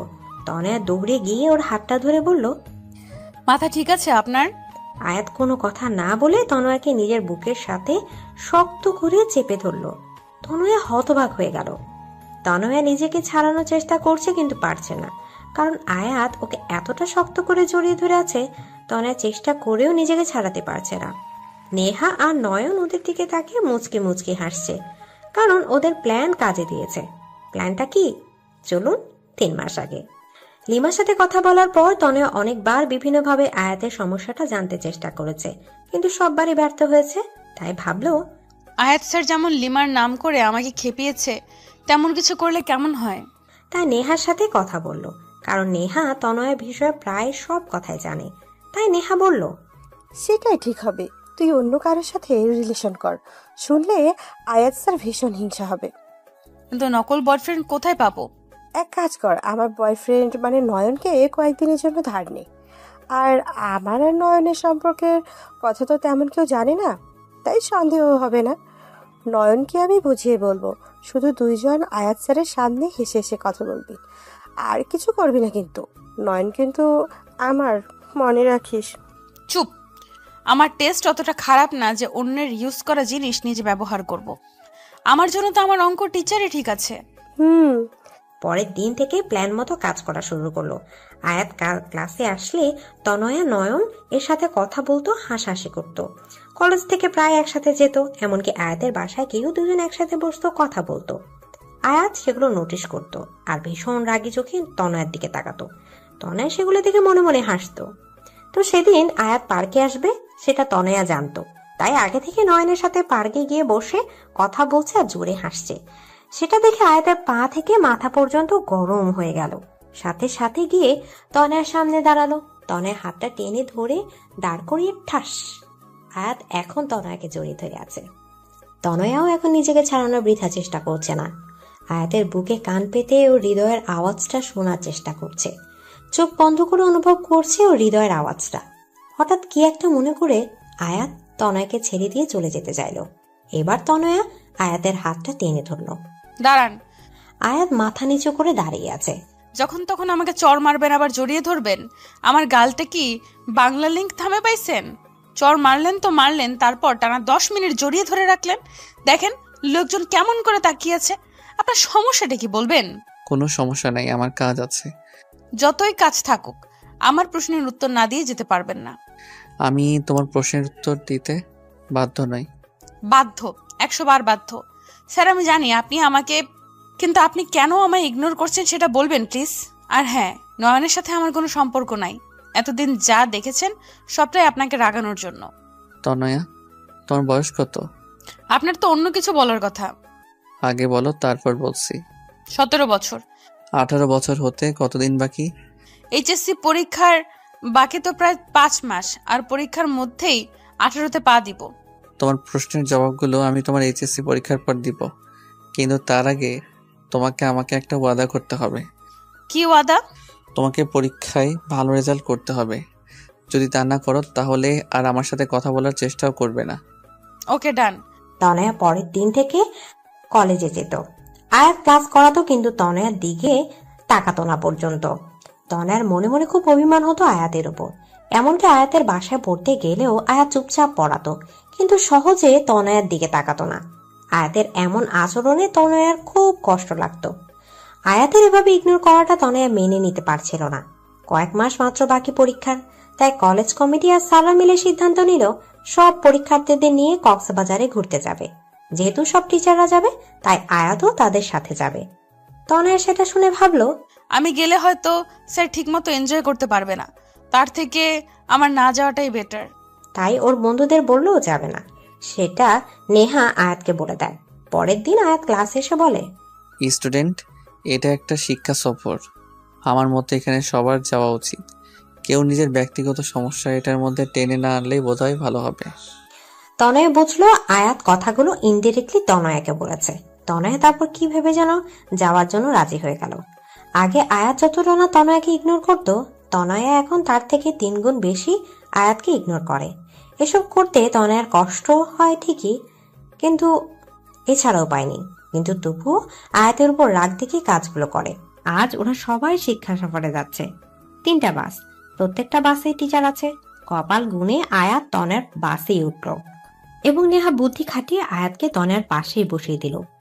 তনয়া সেটা দেখে জানলা দিয়ে বাইরের দিকে তাকিয়ে আছে। বাসটা সাই করে চলছে। প্রায় 14 থেকে 16 ঘন্টা বাসে থাকা লাগবে। যদিও বাস মাঝে মাঝে পথে থামবে, কিন্তু তবুও তনয়ার বাসে চড়ার তেমন অভ্যাস নেই। আর তাছাড়া তনয়ার বেশিক্ষণ জার্নি করলে বমি পায়। তাই তনয়া ব্যাগে বমির মাথা ব্যথার ওষুধ নিয়েছিল, কিন্তু বোকার মতো সেগুলো হ্যান্ড ব্যাগে না নিয়ে জামা কাপড় ব্যাগে রেখে দিয়েছে, যেটা বাসের বাক্সে রাখা হয়েছে। বাস চলার ঘন্টা 3-এর মধ্যে তনয়ার মাথা ব্যথা শুরু হলো, সাথে মাথাও ঘুরছে, বমি পাচ্ছে। কিন্তু খুব কষ্টে তনয়া সেটা আটকানোর বৃথা চেষ্টা করছে। আয়াত তনয়ার দিকে তাকিয়ে বুঝলো ওর খুব কষ্ট হচ্ছে, কারণ ইতিমধ্যে তনয়ার চোখ মুখ শুকিয়ে গেছে। আজ প্রায় 3 মাস পর আয়াত তনয়ার সাথে ঠিক মতো কথা বলছে। তনয়া, তোমার কি খুব কষ্ট হচ্ছে? না। দেখো তনয়া, কোনো সমস্যা হলে না বললে কিভাবে বুঝবো? মাথা। এটুকু বলার সাথে সাথেই বমি করে দিল। আর কোনো কথা বলতে পারছে না, শুধু বমি করাটাকে থামানোর বৃথা চেষ্টা করছে। আয়াত সাথে সাথে ড্রাইভারকে বাস থামাতে বলল। ড্রাইভার বাস থামানোর পর আয়াত তনয়ার রাস্তার পাশে বসে পানি দিল। তনয়ার বমি করা থেকে কোনো বন্ধু ওর কাছে আসলো না, কারণ ব্যাপারটা স্বাভাবিক। মানুষ বমি জিনিসটাকে বড্ড অস্বস্তিকর বিষয় ভাবে। কিন্তু আয়াত তনয়ার কাছে গিয়ে ওর পিঠে হালকাভাবে হাত বুলিয়ে দিচ্ছিল, ওকে পানি খাইয়ে দিলেও ওর মুখটা ভালোভাবে পরিষ্কার করে দিচ্ছিল। তনয়া অপলক দৃষ্টিতে আয়াতের দিকে তাকিয়ে ভাবছে, লোকটার প্রত্যেকটা কাজে আমার প্রতি ভালোবাসার অনুভূতি পাই, কিন্তু কেন আমাকে নিজের থেকে এত দূরে রাখে? কি তার সেই সমস্যা? তারপর তনয়াকে ওষুধ খাইয়ে সবাই আবার বাসে ওঠে। বমি করার পর তনয়া অনেকটা ক্লান্ত হয়ে পড়ে, যার কারণে তনয় কিছু দূর যেতেই ঘুমিয়ে পড়ে। বাসে প্রায় সবাই অনেক হইহুল্লোড় করার কারণে ক্লান্ত হয়ে ঘুমাচ্ছে।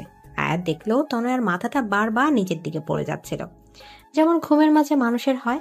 তাই আয়াত নিজের হাতটা তনয়ার কাঁধে রেখে তনয়ার মাথাটা নিজের কাঁধে রাখলো। আয়াত অপলক দৃষ্টিতে তনয়ার দিকে তাকিয়ে আছে আর ভাবছে, ইস, যদি সারা জীবনের মতো তোমাকে এভাবে রাখতে পারতাম। কিন্তু হয়তো আমার ভাগ্যে তোমাকে পাওয়াটা নাই। তোমাকে পেলে হয়তো জীবনে কোনো চাওয়া থাকতো না। কিন্তু বিবেকের কাছে আবেগ আর সমস্ত চাওয়া সবসময় পরাজিত। আমি জানি তোমাকে ভালোবাসাটা আমার তুচ্ছ আবেগ না, কিন্তু সত্যিকারের ভালোবাসাটাও এক ধরনের তীব্র আবেগ। খুব ইচ্ছা করে এই পিচ্চি তনয়াটাকে আমার হৃদয়ের কাছে সারা জীবনের জন্য বন্দি করে রাখি, কিন্তু আমি জানি হয়তো তা সম্ভব না। আমি তোমাকে আমার সমস্যার কথাগুলো বললে হয়তো তোমার জীবনটা তছনছ হয়ে যাবে, তোমার ভবিষ্যৎটা নষ্ট হয়ে যাবে, কারণ কষ্ট সহ্য করার বয়সটা যে তোমার এখনো হয়নি।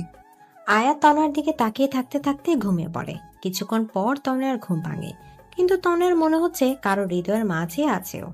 মাথাটা হালকা উঠাতেই দেখে আয়াতের কাঁধে ওর মাথাটা রাখা। নিজের অজান্তেই তনয়ার হাসি ফুটে উঠল। তনয়া ভাবছে, ভবিষ্যতে আমি আয়াত স্যারকে পাবো কিনা জানি না, তার সাথে সারা জীবন কাটাতে পারবো কিনা জানি না, কিন্তু এই যে মুহূর্তগুলো তার সাথে কাটাচ্ছি, এর থেকে ভালো মুহূর্ত আর আমার জীবনে আসবে কিনা আমি তাও জানি না। কিন্তু এই মুহূর্তগুলোকে আমি আমার সবটা দিয়ে উপভোগ করতে চাই। হঠাৎ রাস্তার উঁচু নিচু ঢালে বাস লাফিয়ে উঠায় আয়াতের ঘুমটা ভেঙে গেল। তনয়াও অনেকটা হকচকিয়ে উঠল। তনয়া আয়াতের দিকে তাকিয়ে লজ্জা পেয়ে বাইরের দিকে তাকালো। তনয়া, তোমার এখন কেমন লাগছে? আগের থেকে অনেকটা বেটার স্যার। কিছু খাবে? না স্যার। এর মধ্যে বাস ঢাকা পৌঁছে গেল। ঢাকায় প্রায় ঘন্টাখানেক বাস থামলো। সবাই খাবার জন্য হোটেলে ঢুকলো। সবাই যে যার মতো খাচ্ছে, কিন্তু আয়াত তনয়াকে শুধু ভাত, করলা ভাজি আর ডাল দিল। আমি এগুলো খাবো না। সেটা বলে তো হবে না, এখনো অনেকটা পথ জার্নি করতে হবে। অন্য কিছু খেলে তুমি আবার বমি করবে। দেখো, তোমাকে সাপোর্ট করতে আমিও একই খাবার খাচ্ছি। প্লিজ খাও তনয়া, নয়তো তোমার শরীর আরো খারাপ লাগবে। তনয় আয়াতের কথা আর ফেলতে পারলো না, তাই কষ্ট হলো খাবারটা খেয়ে নিল। তারপর আয়াত ওকে বমির আর মাথা ব্যথার ওষুধ খাওয়ালো। ঢাকা থেকে কক্সবাজার পৌঁছাতে অনেক রাত হয়ে গেল। তনয় আর বমি করেনি, হোটেলে আগে থেকে বুকিং করা ছিল, তাই কোনো সমস্যা হলো না। যেহেতু রাত অনেক, সবাই খুব ক্লান্ত ছিল, তাই খেয়েই সবাই ঘুমিয়ে পড়লো। পরের দিন সকালে সবাই যে যার মতো বিচে ঘুরতে গেল। আয়াত আর তনয়ের আসার কথা শুনে লিমাও সেখানে আসলো, কারণ লিমা তো চট্টগ্রামে থাকে। লিমাকে আয়াত তনয়ের সাথে হওয়ার কথাটা খুলে বলল। কিন্তু আয়াত, তুই কি সত্যি ওকে ভালোবাসিস না? না। এই মিথ্যাটা না তুই অন্য কারোর কাছে বলিস, একেবারে ফ্লপ মার্কা অ্যাক্টিং। ওকে সারা জীবনের জন্য আমার করে পাওয়া মনে হয় আমার কপালে নেই রে। কি সমস্যা আয়াত, বল না প্লিজ। আয়াত, তোর আবার কোনো বড় ধরনের অসুখ করেনি তো? আরে না, সমস্যাটা তুই জানিস, হয়তো খেয়াল নেই। কি সেটা আয়াত? তুই তো আমার বড় ভাইয়া আয়ানের কথা জানিস। হ্যাঁ, সে একটা মেয়েকে ভালোবাসে, পালিয়ে বিয়ে করেছিল বলে তোর বাবা তার সাথে কোনো সম্পর্ক রাখেনি। হ্যাঁ, কিন্তু ভাইয়া ভালোবেসে বিয়ে করেছে বলে বাবা ততটা রাগ করেনি। আসলে বাবা তার বন্ধুর এক মেয়ের সাথে ভাইয়ার বিয়ে ঠিক করেছিল, কিন্তু ভাইয়া বাবাকে কিছু না বলে বিয়ে করায় বাবার বন্ধু তাকে অনেক অপমান করেছিল। কিন্তু বাবা তার অপমানে অতটা কষ্ট পায় নাই যতটা ভাইয়া তার কাছে সত্যি লুকিয়েছে বলে পেয়েছে। বাবা আগেই বলেছে তিনি মিথ্যাকে ঘৃণা করেন, আর তাছাড়া বাবা সবসময় আমাদের সাথে বন্ধু সুলভ ছিল, কিন্তু তবু ভাইয়া বলেনি। তারপর থেকে বাবা ভাইয়ার সাথে কোনো সম্পর্ক রাখিনি। আমি অনেকবার চেষ্টা করেছি বাবাকে বোঝানোর, কিন্তু তিনি আমার কোনো কথাই শোনেননি। আসলে মানুষ একবার তীব্র কষ্ট পেলে তার মনটা পাথরের মতো হয়ে যায়, তখন শত আবেগ অনুভূতি তার মনকে ছুঁতে পারে না। বাবার ক্ষেত্রেও তাই হয়েছে। কিন্তু আয়াত, তোর ভাইয়ের ভালোবাসার সাথে তোর ভালোবাসার কি সম্পর্ক? হ্যাঁ, সেটাই বলছি। আচ্ছা লিমা, তুই কি জানিস তনয় আমাকে ঠিক কতদিন ধরে ভালোবাসে? হ্যাঁ, প্রায় 4 বছর। না, 3 বছর 8 মাস ধরে আমি তনয়ের চোখে আমার জন্য ভালোবাসা দেখেছি। কিন্তু জানিস আমি তনয়াকে ঠিক কতদিন ধরে ভালোবাসি? ঠিক কতদিন বলতে পারবো না, তবে তনয়া থেকে কম দিন। 4 বছর 13 দিন। তুই তনয়াকে আগে থেকে চিনতিস? হ্যাঁ, তনয়াকে আমি প্রথম দেখি আমার এক বন্ধু রবির বাসায়। আর প্রথম দেখায় তনয়ের উপর কেমন যেন একটা অনুভূতি কাজ করা শুরু করে দিয়েছিল। রবির ছোট বোনের জন্মদিন এসেছিল তনয়া, কারণ তনয়া রবির বোনের বান্ধবী। জানিস রবির ছোট বোন কে? কে? তনয়ের সবচেয়ে কাছের বান্ধবী নেহা। তারপর নেহার থেকে তনয়ের সম্বন্ধে সবকিছু জানি। সব জেনে দেখলাম তনয় আমার থেকে প্রায় 6 বছরের ছোট, আর এত ছোট বয়সী মেয়ের সাথে রিলেশন করাটা নেহাত বোকামি। আর তাছাড়া তনয়া তখন রিলেশনে জড়ালে ওর পড়ালেখায় ক্ষতি হতো, ওর ভবিষ্যৎ অন্ধকারের দিকে যেত। যাকে এতটা ভালোবেসে ফেলেছি তার ভবিষ্যৎ কিভাবে নষ্ট করি বলো? আর তাছাড়া দুটো মানুষ যখন রিলেশনে থাকে তখন একে অপরের মাঝে কিছুদিন পর শয়তানের তাড়নায় একটা আলাদা অনুভূতি তৈরি হয়। চুম্বকের বিপরীত মেরু যেমন একে অপরকে আকর্ষণ করে, ঠিক তেমনি প্রেমিক প্রেমিকের মধ্যেও এ আকর্ষণ কাজ করে। আর তখন তারা না চাইতেও নোংরামিতে জড়িয়ে পড়ে।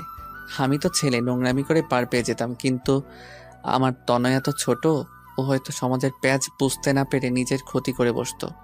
তাই সবসময় তনয়ের থেকে দূরে দূরে থেকে ওকে ভালোবেসেছি। কিন্তু উপরওয়ালা বোধহয় আমাদের নিয়ে খেলতে ভালোবাসে। আমি তনয়াকে পড়ানোর কথা শুনেই না করে দিলাম, কিন্তু বাবার কথা ফেলতে পারলাম না। কিন্তু তারপর তনয়াকে প্রথমবার পার্কে এই কারণে চড় মেরেছিলাম যে তনয়া যেন ভুল পথে পা না বাড়ায়। আমি হয়তো তনয়াকে পড়াতাম না, তাই অন্য কোনো ছেলে যাতে না পড়াই, তাই তনয়ের জন্য আমি টিচার ঠিক করে দিলাম। তনয়াকে স্কুলে কেউ প্রপোজ করার আগেই তাকে যেভাবেই হোক তনয়ের থেকে দূরে সরিয়ে দিতাম। তনয় হয়তো 2 বছরে আমাকে একবারও দেখেনি, কিন্তু 2 বছরের একটি দিনও আমি তনয়াকে না দেখে থাকিনি। তারপর হয়তো আমার ভাগ্যের জোরে তনয়া আমার কলেজে ভর্তি হলো। জানিস তখন আমি কতটা খুশি ছিলাম যে রোজ তনয়াকে দেখতে পাবো। রোজ রোজ ক্লাসের সবাইকে পড়ানোর বাহানায় বারবার তনয়াকে চোরের মতো দেখতাম।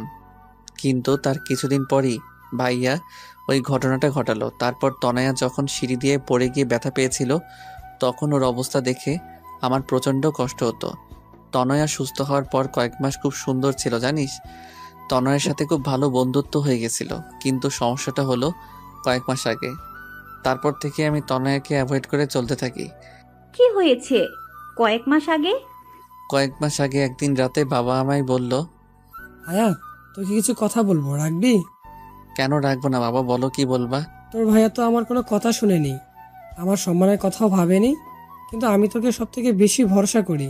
তুই কি আমার বিশেষ রাখবি? আমি আমার বন্ধুর মেয়ের সাথে তোর বিয়ে ঠিক করে এসেছি। মেয়েটা বর্তমানে বাহিরে আছে, কয়েক মাস পরে দেশে আসবে। তার কিছুদিন পর তোর সাথে তার বিয়ে হবে। কিরে, তুই রাজি তো? নাকি তুইও আয়নের মতো কাউকে? আয়াত ওর বাবা কথা ভেবেই নিজের ভালোবাসার কথাটা লুকিয়ে বলল, না বাবা, তেমন কিছু না, তুমি যা ভালো বোঝো তাই করো, আমি তোমার বিশ্বাস কখনো ভাঙবো না। আমি জানতাম তুই এই কথাই বলবি। এই নে মেয়েটার ছবি, ফোন নাম্বার নিবি? তার দরকার নেই বাবা, তুমি যখন পছন্দ করেছো তখন ভালোই হবে। বাবার এই কথা শোনার পর থেকে আমি তনয়ের থেকে দূরে দূরে থাকতাম, কারণ যতই ওর কাছে যাব ততই ওর মায়ায় জড়িয়ে পড়ব।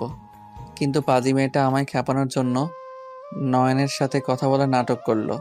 সেটা দেখে মাথা গরম হয়ে যায়। তারপর ওকে চর মেরেছিলাম, কিন্তু ওকে চর মারায় ও যতটা না ব্যথা পেয়েছে তার থেকে শতগুণ বেশি ব্যথা আমার হৃদয়ে লেগেছে। তাই তো নিজের ভালোবাসাটাকে আড়াল করতে না পেরে ওকে পাগলের মতো জড়িয়ে ধরে রেখেছিলাম।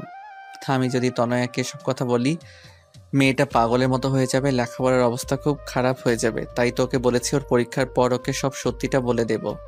কিন্তু আমি ভাবছি আমি যদি ওকে সত্যিটা বলি তাহলে তখন ওর অবস্থা কি হবে। এবার বুঝছো কি সমস্যা? গাদা, গদ্দপ, উল্লুক, বলদ, তোর মাথায় কমন সেন্স বলতে কিছু আছে? তুই তোর বাবার কোনো কথা না শুনে বোকার মতো ওয়াদা জড়িয়ে বসলি। আরে আগে আঙ্কেলের কথাটা শুনে তো নিতি। এখন কিছু করার নাই রে। হ্যাঁ, তা থাকবে কেমনে? করার পর তো তুই বন্ধ করে দিছস। আচ্ছা, মেয়েটার ছবি আছে এখন তোর কাছে? হ্যাঁ, আমার মোবাইলে মনে হয় আছে। দেখি। আয়াত মোবাইলটা বের করে অনেকক্ষণ খুঁজে ছবিটা লিমাকে দেখালো। এই চুন্নি, আরে তনয়া তো এর থেকে 1000 গুণ বেশি সুন্দর। তনয়ার সামনে তো এটা চা কম পানি লাগবে।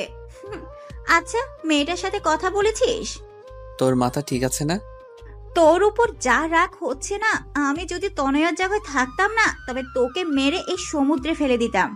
জানিস, যখন বললি তোর বাবার বন্ধুর মেয়ে, এক মুহূর্তে মনে হয়েছিল হয়তো মেয়েটা তনয়া, কিন্তু সব ধারণা সবটা সঠিক হয় না রে। জানি, কিন্তু এখন আমার আর কিছু করার নাই। তা কিভাবে পারবি? এক নর্মাল আবাল ছেলে কোথাকার। এই বলে রাগ করে লিমাও চলে গেল। লিমার রাগ হওয়াটা অস্বাভাবিক কিছু না। আয়া চুপচাপ ওখানে বালির উপর বসে সাগরের পানে অপলক দৃষ্টিতে তাকিয়ে আছে। আর চোখ থেকে টপটপ করে নোনা তরলগুলো ঝরে পড়ছে, যেগুলো আবার নোনা বালিগুলো নিজের বুকে ধারণ করে নিচ্ছে। তনয়া আয়াতের সামনে এসে কিছুক্ষণ দাঁড়িয়ে দেখছে কিভাবে আয়াতের চোখ থেকে জল ঝরছে। হঠাৎ তনয়া আয়াতের চোখের পানিটা ধরে ফেললো। আয়াত তনয়ার দিকে তাকালো। তনয়া বলল, জানেন স্যার, আমার মা বলেছিল ছেলেরা নাকি খুব বেশি কষ্ট না পেলে কাঁদে না, আর যদি কাঁদে তাহলে ছেলেদের চোখের জলগুলো নাকি মুক্তোর চেয়েও দামি হয়। আর আপনি এত দামি জিনিসগুলোকে এইভাবে অপচয় করছেন। মা আরো বলেছেন, যদি আমাদের মনে খুব বেশি কষ্ট লাগে তাহলে নিজের কাছের মানুষের কাউকে জড়িয়ে ধরে কাঁদলে নাকি কষ্ট কমে যায়। আপনিও আপনার কাছের কাউকে জড়িয়ে ধরে কাঁদুন, দেখবেন মন হালকা লাগবে। দাঁড়ান, আমি লিমা আপুকে ডেকে দিচ্ছি। এই বলে তনয়ার সামনে পা বাড়ানোর আগে আয়াত তনয়ার হাতটা টেনে ধরলো।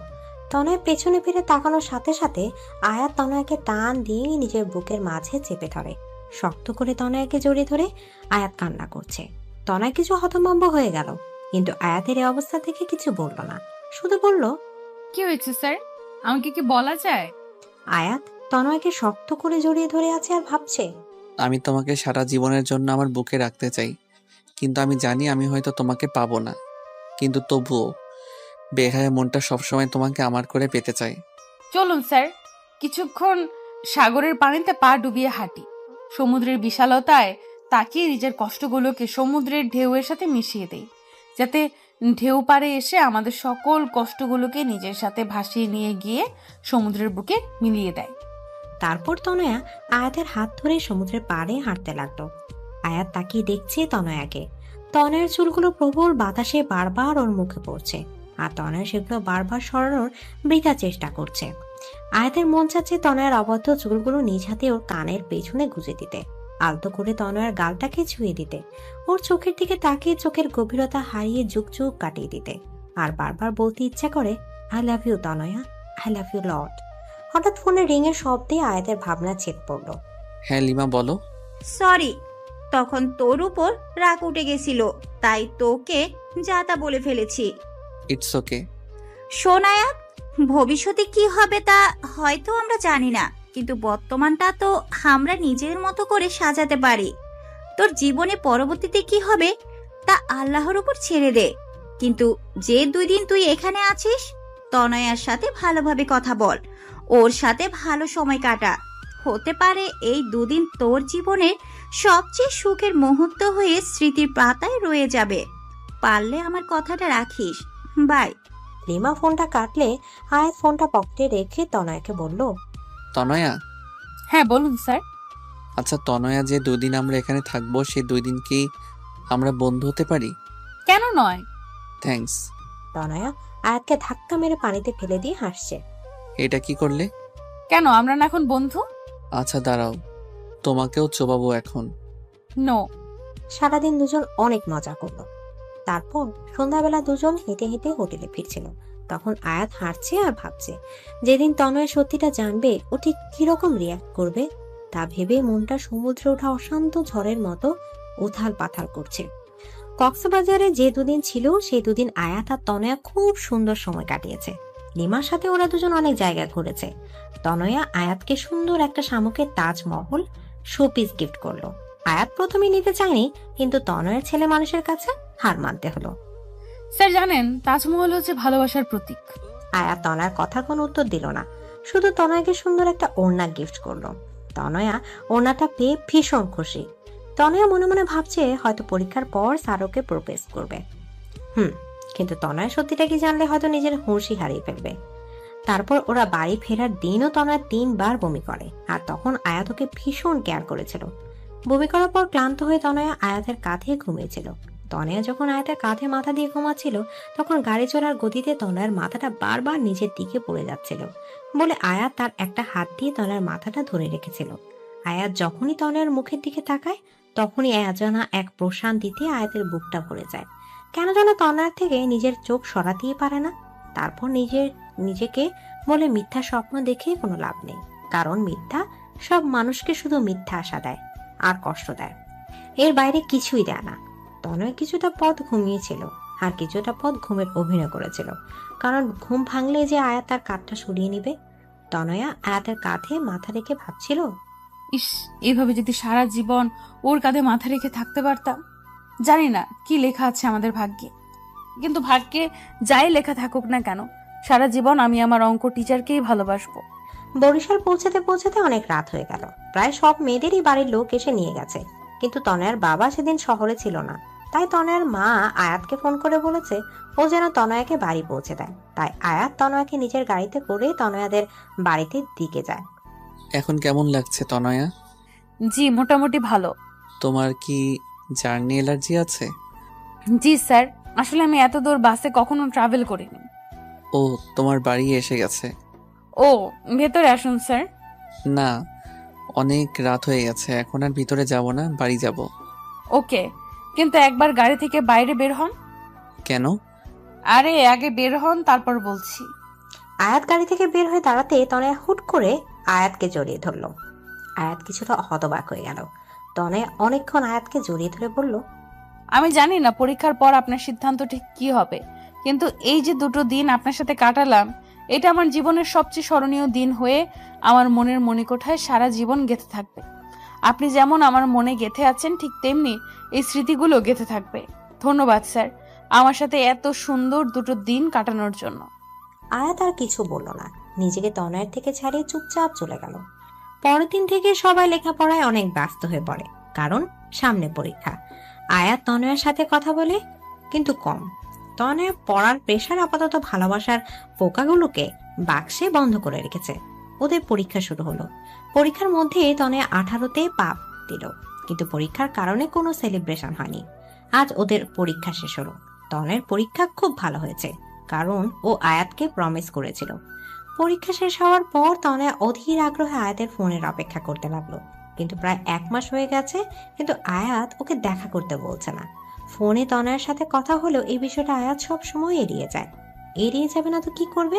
আয়াতের তো তনয়ার মুখোমুখি হতেই ভয় করে, ঠিক কি বলবে ওকে।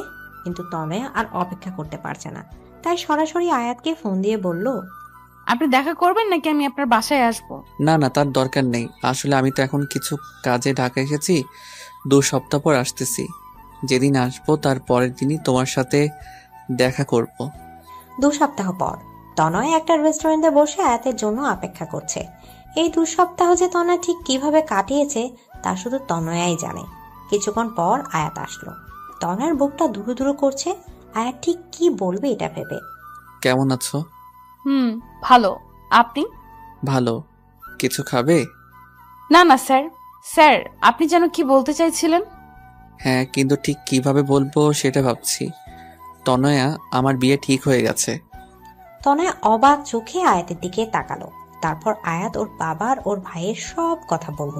এও বলল, সামনের মাসের শেষের দিকে আমার বিয়ে, আর সেই মেয়েটি কিছুক্ষণ পর এখানে আমার সাথে দেখা করতে আসবে। আয়াতের কথা শোনার পর তনয়া পুরো পৃথিবীটা যেন গোলক ধাঁধার মতো ঘুরছে।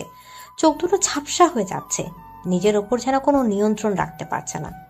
চিৎকার করে কাঁদতে ইচ্ছা করছে, কিন্তু শত কষ্টে তনয়া নিজেকে আটকাচ্ছে। প্লিজ তনয়া, আমাকে মাফ করে দাও, আর প্লিজ নিজের উপর নিয়ন্ত্রণ রাখার চেষ্টা করো। আসলে আমি...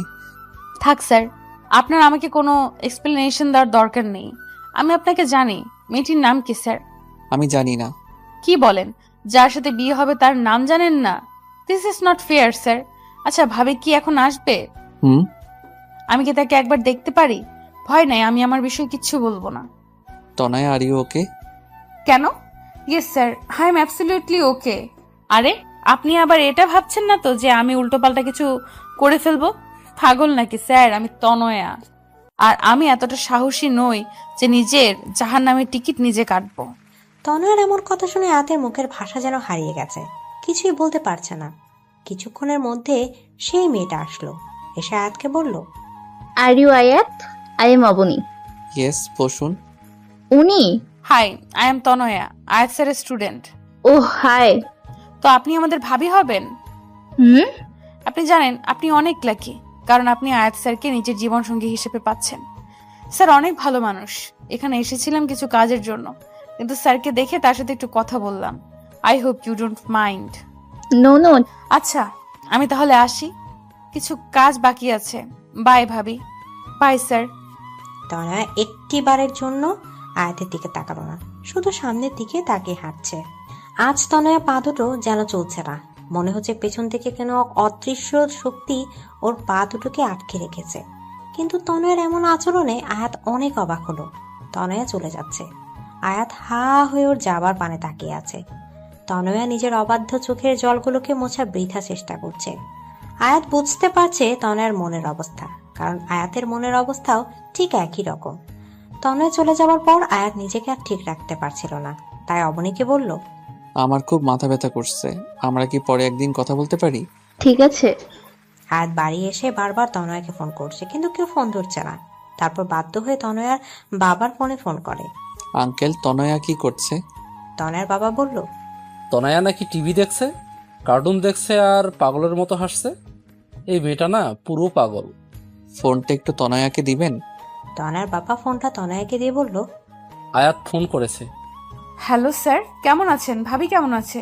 স্যার শোনেন, বিয়ে করছেন, আমাদের কিন্তু বড় করে একটা ট্রিট দিতে হবে, ঠিক আছে? আয়াত তনয়ার এরূপ কথা শুনে পুরো থ হয়ে গেল। তারপর প্রায় রোজ আয়াত তনয়াকে ফোন করত, কারণ আয়াত তনয়াকে নিয়ে খুব ভয় থাকতো। কিন্তু রোজ তনয়া এমনভাবে কথা বলতো যেন কিছুই হয়নি, যেন তনয়ার স্মৃতি থেকে আয়াত নামটা সম্পূর্ণ মুছে গেছে। আয়াত তনয়ার এমন আচরণে দ্বিধার মধ্যে পড়ে যেত। খুব ভয় হতো আয়াতের তনয়াকে নিয়ে। আয়াতের যেদিন বিয়ে হবার কথা তার কিছুদিন আগে তনয়ার রেজাল্ট দেয়। তনয়া এবারও এ প্রাস পায়, সবাই খুশি হয়, আয়াতও। কিন্তু এত খুশির মাঝেও আয়াত আর তনয়ার বুকের ভিতরটা জ্বলে পুড়ে ছারখার হয়ে যাচ্ছে। আর আজ আয়াতের গায়ে হলুদ। আর মজার ব্যাপার কি জানেন, আয়াতের গায়ে প্রথম হলুদটা তনয়াই ছুঁয়েছে। আর গিফট হিসেবে আয়াতের দেয়া ওড়নাটা আয়াতকে দিয়ে বলেছে, এটা অবনী ভাবির জন্য, কারো শখের জিনিস নিজের কাছে রাখতে নেই। আয়াত কোনো কথা না বলে চুপচাপ ওড়নাটা হাতে নিল। সবার সাথে খুব হাসাহাসি মুখ করে কথা বলছে তনয়া, কিন্তু ওর মনের ভেতরটা হয়তো আয়াত ছাড়া আর কেউ বুঝতে পারছে না। গায়ে হলুদ পর্ব শেষে আয়াত তনয়াকে বলল, তোমার সাথে আমার কিছু কথা আছে, আমার সাথে এসো। হ্যাঁ বলুন স্যার। তনয়া, তুমি কি করে এতটা স্বাভাবিক আছো বলো? কেন স্যার, অস্বাভাবিক হওয়ার মতো কিছু হয়েছে কি? আয়াত এবার নিজের রাগ কন্ট্রোল করতে পারলো না। ঠাস করে তনয়ার গালে কষে একটা চড় মেরে বলল, এই মেয়ে, তুমি কি কিছু বোঝো না নাকি তোমার বোধগম্য শক্তি সব শেষ হয়ে গেছে? আবার মারলেন? এবার কোন অধিকারে মারলেন? আর হ্যাঁ, you are too late sir. আর কথাটা বলার আগেই আয়াত তনয়াকে দেয়ালের সাথে চেপে ধরে বলল, অধিকার? কি অধিকার, তাই না? তোমার উপর যদি আমার অধিকার না থাকে তাহলে কারো নাই।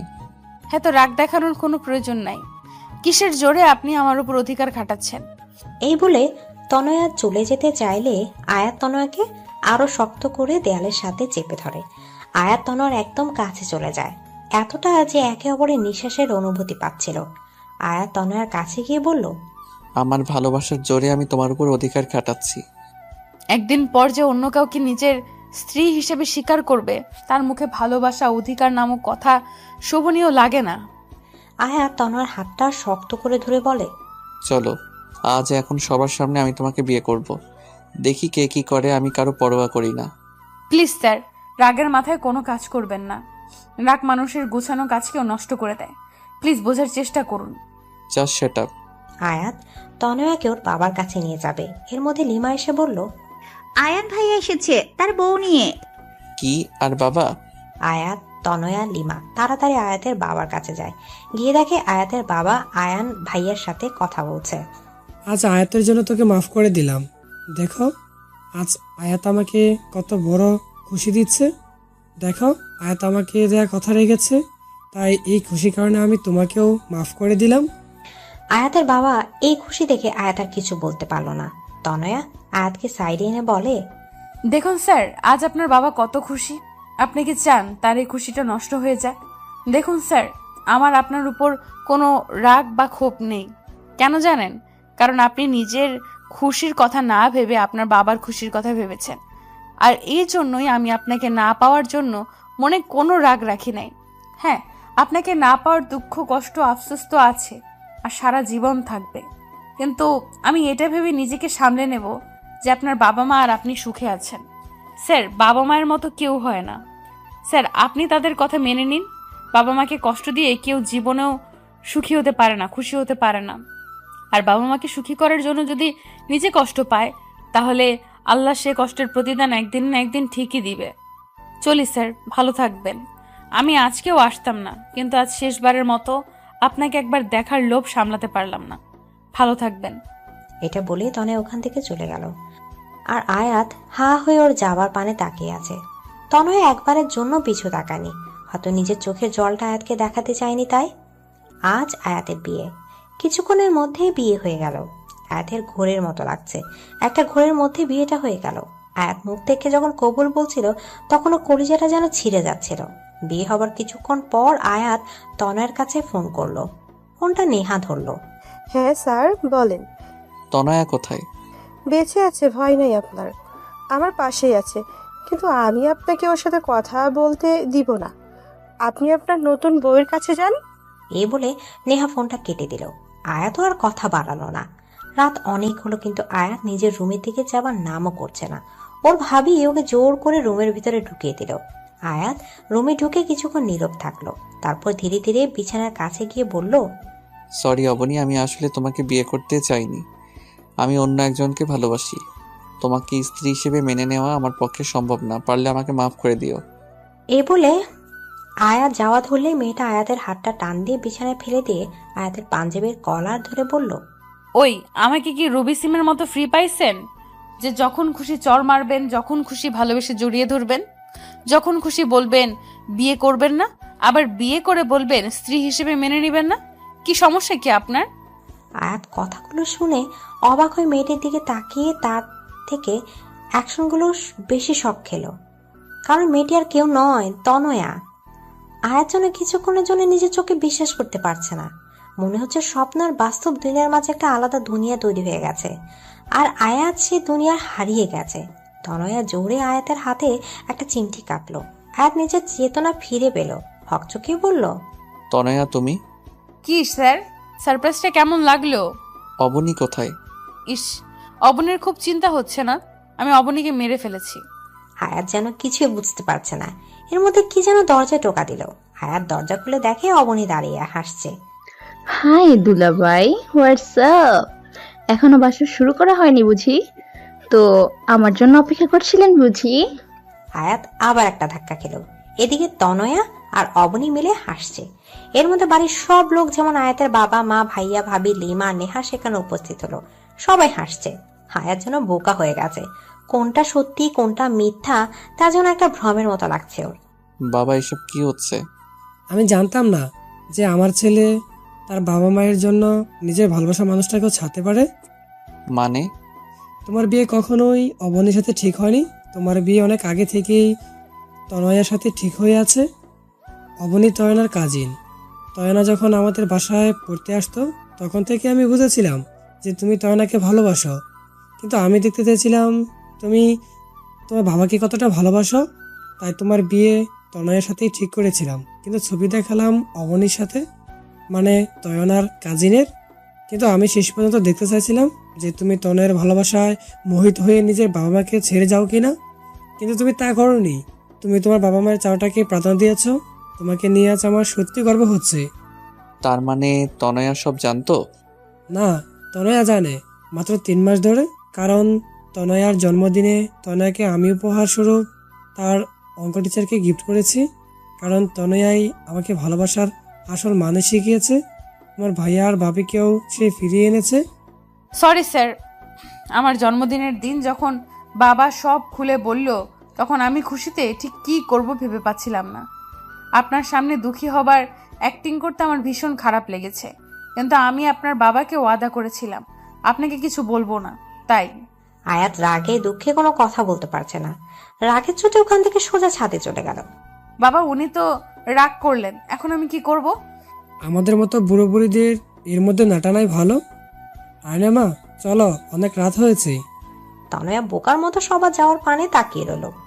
তনয়া ধিমি পায়ে ছাদে উঠে দেখে ছাদের এক কোনায় আয়াত দাঁড়িয়ে আছে। তনয়া কি করবে ঠিক ভেবে পাচ্ছে না, তাই আস্তে গিয়ে আয়াতকে পেছন থেকে জড়িয়ে ধরল। তারপর আয়াতকে নিজে থেকে ফিরিয়ে বলল, সরি স্যার। আয়াত কোনো কথা না বলে তনয়াকে শক্ত করে জড়িয়ে ধরে হু হু করে কেঁদে দিল। আয়াতের কান্না দেখে তনয়া কেঁদে ফেলে। তারপর বলে, বললাম তো সরি। সরি বললেই সব ঠিক হয়ে গেল বুঝি? জানো এই কয় মাস কিরকম মানসিক চাপের মধ্যে দিয়ে গেছি। ইস, মাত্র কয়টা মাস, আর আমাকে যে 4.5 বছর ধরে রেখেছেন তার বেলায়। ইটস রিভেঞ্জ, এখন শোধবোধ। তাহলেও তো তুমি কম, কারণ আমি তোমাকে কবে থেকে ভালোবাসি জানো? জানি, লিমা আপু বলেছে। স্যার, যা হয়েছে সব ভুলে যান না প্লিজ। চলুন না নতুন করে শুরু করি। কি করে শুরু করি বলো তো? কেন, আবার কি হয়েছে? তুমি তো এখনো সেই সারে আটকে রয়েছো।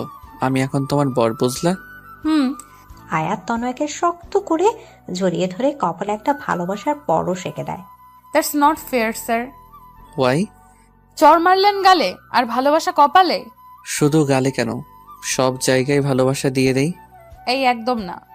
তা বললে তো হবে না ম্যাডাম। 5 বছর ধরে ওয়েট করছি, আর পারবো না।